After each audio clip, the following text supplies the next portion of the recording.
Salut les codeurs, c'est Mathieu de codabi.com, j'espère que vous allez bien. Aujourd'hui, on va parler d'une notion importante, c'est la différence entre les frames et les bounds. Je pense que si vous avez déjà passé des entretiens d'embauche pour un poste de développeur, c'est une des premières questions qu'on vous a posées. Alors tout simplement, la différence entre les frames et les bounds. Les frames sont la position et la taille de notre vue par rapport à sa super vue, alors que les bounds sont la position et la taille de notre vue par rapport à sa propre vue. Pour bien voir la différence, on va ouvrir Xcode, on crée un nouveau projet, Single View Application, et comme ça on va bien voir la différence. Ça y est, j'ai créé mon projet, je suis dans le main storyboard. On va ajouter tout simplement une vue sur notre view controller que je vais positionner au milieu. Je vais la centrer horizontalement et verticalement dans notre container. Et je vais y donner une largeur de 200 ainsi qu'une hauteur de 325, comme ça on verra bien la différence. J'ajoute les contraintes, je vais y mettre une couleur différente, le rouge, comme ça ce sera bien voyant. Et maintenant on passe à notre assistant editor. Assistant editor avec d'un côté le main storyboard et de l'autre notre view controller. Je prends la vue que je viens de créer, clic droit, je l'envoie vers le view controller, connexion outlet, et je vais appeler ça tout simplement vue. Je connecte. Et maintenant, je peux passer sur une seule page sur notre view controller. Alors, on va supprimer le did receive memory warning, on n'en a pas besoin. Le commentaire non plus. Je vais d'abord créer une fonction qui va nous faire un print pour le frame et le bounce. Donc, func frame et bounce. Et on va faire un print frame qui va être de point vue point frame. Et maintenant, je vais nous faire un deuxième print qui va être bounce et qui va être vue point bounce. Voilà. Dans notre view did appear, on l'a pas encore, je vais le créer. Donc view did appear, super point view did appear animated. Et là, je vais printer frame et bounce. Je peux lancer le simulateur et comme ça, on verra la différence. Notre simulateur est lancé, nous avons notre vue et nous avons un print. Alors, qu'y a-t-il dans ce print? Nous avons la frame qui est égale en X à 107, en Y à 205.66666.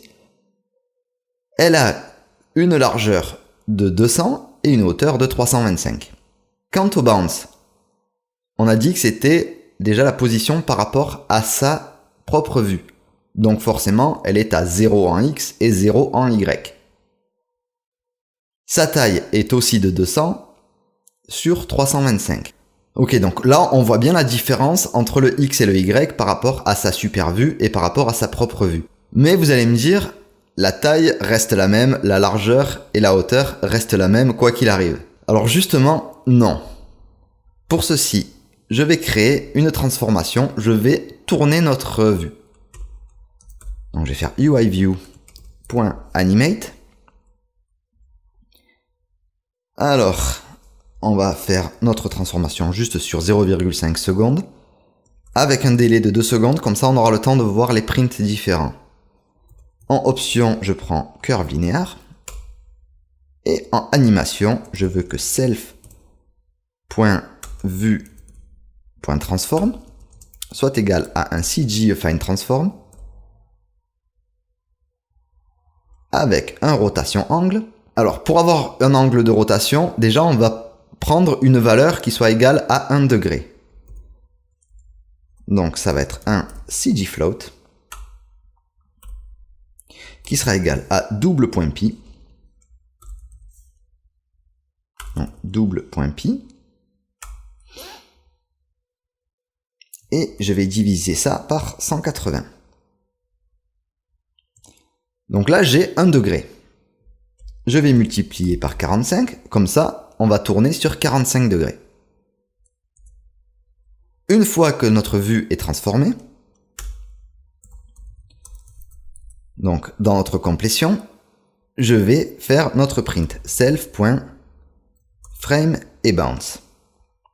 Ok? Donc on récapitule rapidement. Dans notre view did-appear, on va d'abord faire un print de notre frame et de notre bounce comme ils sont à l'origine. Nous allons faire une animation qui va partir 2 secondes après, qui va être animée sur 0,5 secondes. Et là, on va déplacer notre vue de 45 degrés. On va la tourner de 45 degrés. Une fois que notre vue sera tournée, on va pouvoir printer dans notre console les frames et les bounds. Et comme ça, on verra bien la différence sur la hauteur et sur la largeur. Je lance mon simulateur.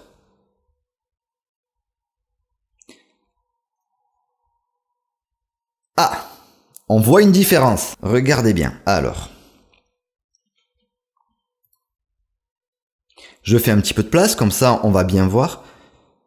À l'ouverture de notre application, notre frame avait pour X 107, pour Y 205.6, une largeur de 200 et une hauteur de 325. Notre bounce était à 0, 0, 200 et 325. Une fois que notre rotation est effectuée, je remets notre simulateur. Vous pouvez voir que toutes les valeurs ont changé. Déjà, le X est passé à 21. Si on regarde le X, ce sera celui-là. Le Y est passé à 182. Le Y sera ici. Par contre, notre largeur qui était de 200 est passée à 371,23. Et notre hauteur est passée à 371,23. Alors, pourquoi? Tout simplement parce que notre SuperView va considérer que le frame de notre vue n'est pas égal juste à ceci, mais est égal à un carré qui serait comme ça.